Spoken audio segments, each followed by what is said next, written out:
लखनऊ में पूजा पाल मामले पर स्वामी प्रसाद मौर्य का बयान। स्वामी प्रसाद मौर्य ने कहा कि बीजेपी पूजा को हथियार बनाकर इस्तेमाल कर रही है। बीजेपी यूज एंड थ्रो की नीति पर काम करती है। बीजेपी पूजा पाल को यूज कर रही है, बाद में दूध में मक्खी की तरह निकालकर बाहर फेंक देंगे। बीजेपी में बैकवर्ड की हैसियत गुलाम से ज्यादा नहीं है। राज्यसभा में क्रॉस वोटिंग का आरोप लगा था। सपा ने पूजा को निकालने में ज्यादा समय लगाया, 1 साल से ज्यादा समय लगाया तो सपा की गलती है। अखिलेश पर क्यों आरोप लगाए ये वही बता सकते हैं। दिल्ली में विदेश मंत्री एस जयशंकर का बयान। एस जयशंकर ने कहा कि हम अपने हितों की रक्षा करेंगे। ट्रंप ने चीन पर टैरिफ क्यों नहीं लगाया? भारत पाक मुद्दों में मध्यस्थता स्वीकार नहीं। ट्रंप की शैली पारंपरिक तरीके से अलग है। किसानों के हितों के लिए स्पष्ट नीति।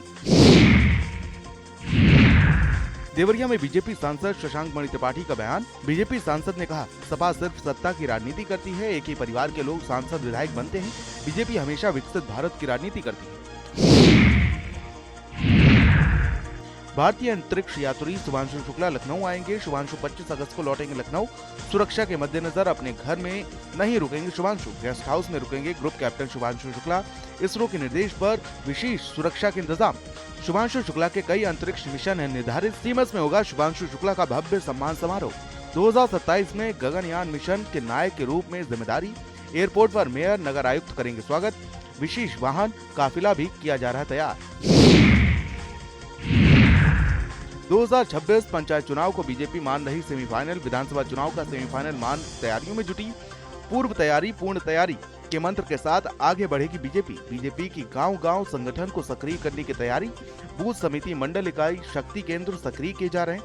लक्ष्य ज्यादा से ज्यादा जिला पंचायत अध्यक्षों को जिताना है। अमौसी एयरपोर्ट पर डिजी यात्रा सेवा का नया रिकॉर्ड। 18 अगस्त को 17,000 यात्रियों ने भरी उड़ान। 7,047 यात्रियों ने चुना डिजी यात्रा का विकल्प। कुल यात्रियों का 41% डिजी यात्रा सेवा में शामिल। एक दिन में सेवा अपनाने वालों की सर्वाधिक संख्या। डिजी यात्रा से यात्रियों को नहीं दिखाना पड़ता टिकट। वाहन बिक्री पर बीमा पॉलिसी ट्रांसफर से जुड़ी हुई बड़ी खबर। ट्रांसफर करने में अब हड़बड़ी करने की जरूरत नहीं। केंद्र सरकार वाहन मालिकों को बड़ी राहत देने जा रही है। ट्रांसफर की अवधि 14 से बढ़ाकर 30 दिन हो सकती है। कई बार अवधि पूरा होने पर नए सिरे से होता है बीमा, तो वहीं संशोधन से माह भर में बीमा पॉलिसी ट्रांसफर हो सकेगी। देहरादून में उत्तराखंड के पूर्व सीएम हरीश रावत का बयान।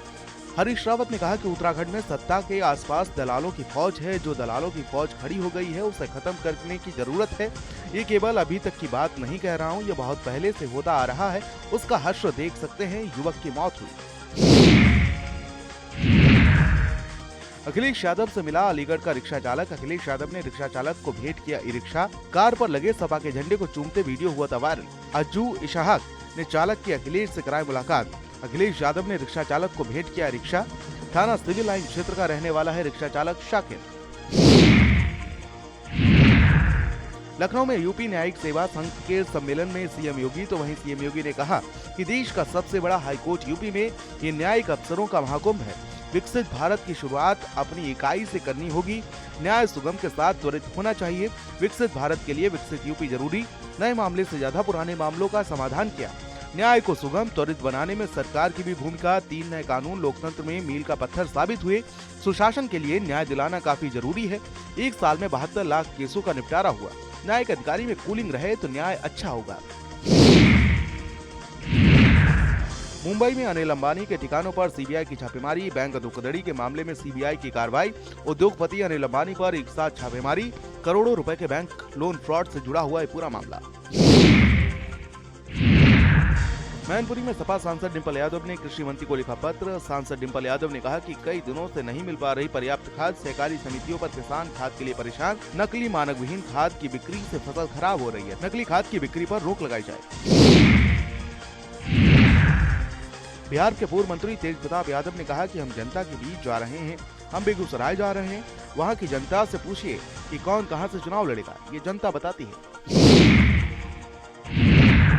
केंद्रीय मंत्री शिवराज सिंह चौहान ने एक राष्ट्र एक चुनाव के लिए उद्यमियों और व्यापारियों के शिखर सम्मेलन को संबोधित करते हुए कहा, चुनाव के समय कलेक्टर सबकी ड्यूटी लगाता है। सब चुनाव आयोग के अधीन हो जाते हैं। शिक्षक, इंस्पेक्टर सब मतदाता सूची तैयार करने में लग जाते हैं। जब 5 साल में एक बार चुनाव हो तो एक बार मतदाता सूची तैयार होगी। डिप्टी सीएम ब्रजेश पाठक ने पूजा पाल के मामले पर प्रतिक्रिया दी है। ब्रजेश पाठक ने कहा कि पूजा पाल के साथ जो अत्याचार, अनाचार, मानसिक उत्पीड़न समाजवादी पार्टी ने किया है, उसे प्रदेश की जनता अच्छी तरह समझती है कि एक अति पिछड़े समुदाय से आने वाली बहन बेटी के साथ समाजवादी पार्टी के नेताओं द्वारा अपकृत्य किया गया है। उत्तर प्रदेश के लोग उसे स्वीकार नहीं करेंगे और समाजवादी पार्टी को उसका खामियाजा भुगतना पड़ेगा।